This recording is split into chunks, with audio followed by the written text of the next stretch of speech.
This house, these people just moved into the house at the end of August.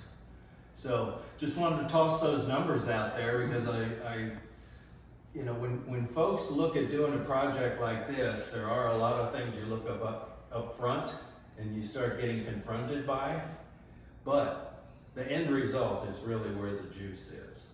That producing equity, of course every project will be different, but producing equity like this is what makes an owner-builder program so great.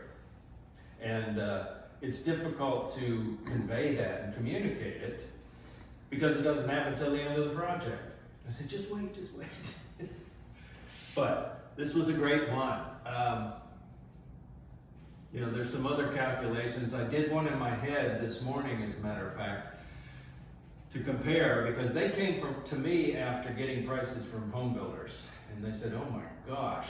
And I don't remember how we connected. I think they found me online. I went and talked to them and said, you know, my fee, and this is what your project will ultimately cost. They said, wow, that's such a difference. We're going to go ahead. If the builder with a 20% margin would have been about a 200 grand overhead profit, you know, margin for the builder.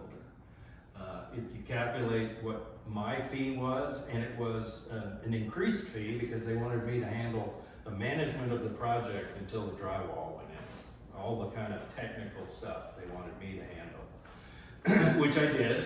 And so I got a real good taste of subcontractors out there these days. But anyway, so if you convert my fee to a percentage, it comes out to less than 5%. So when I'm talking to people about, they're asking where can we save money in a project like this, well that's the major source right there.